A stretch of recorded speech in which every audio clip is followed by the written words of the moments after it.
In movies and money today, Frozen 2 continues to freeze out the competition at the box office. For the third time in a row, that film took the top spot as Disney investors are hoping for a heat up in that stock. Joining us now is movie man Erik Childress. Hi, Angie. Well, the cast of Jumanji is back with the next level. Here's a look. Are we in Florida? We're in the wrong body! No. This can't be happening! Now, Erik, how do you think this film is going to do compared to the last one? I suspect very well, Angie. In fact, it should likely become the third biggest film of the season after Frozen 2 and next week's release of Star Wars. Now, usually that kind of competition would deter a title like this, but remember that Jumanji Welcome to the Jungle opened right in the wake of The Last Jedi in 2017, 5 days after, in fact, and it started with a modest $52 million in its first 5 days after opening on a Wednesday, and by the end of its run grossed over $400 million in the U.S. I think that this film can expect a very similar run. Reviews are on the same wavelength. It likely opens stronger than the last film, which will help, and plays very well throughout the 2 weeks of Christmas vacation. I don't believe it will reach the same heights as Jungle, but $300 million domestic still seems very likely. Director Clint Eastwood also has a new movie. It's the story of Richard Jewell. Here's a peek. Jewell fits the profile of the lone bomber. You're a suspect. You don't talk.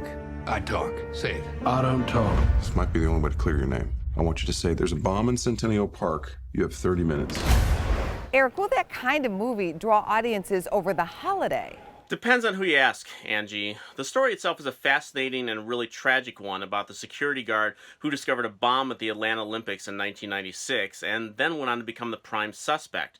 Paul Walker Hauser, who audiences may recognize for his interference in another Olympics film as the friend of Tonya Harding's husband in I, Tonya, plays Jewell in what I think is a terrific performance and is aided equally by Sam Rockwell's lawyer against what are called two of the most powerful entities against him, the government and the media, which has led many, myself included, to wonder if this is evidence from Clint's chair, more than the filmmaker, about organizations deemed as enemies of the people. While the two of them are very good, as is Kathy Bates as Jewell's mother, the film as a whole is problematic for a number of reasons, not the least of which is the portrayal of the journalist who broke the story of Jewell being a suspect.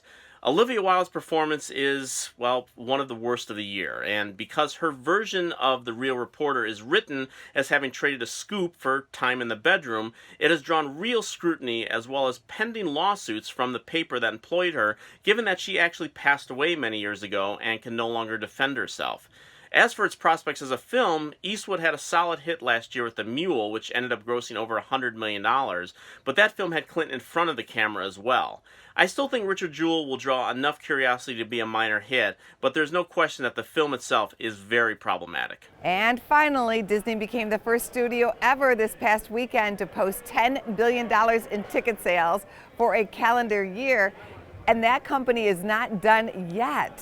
They certainly are not, Angie. We will have to get into later whether or not they will come close to that success in 2020, but it almost seems like an impossible standard given the year that they've had.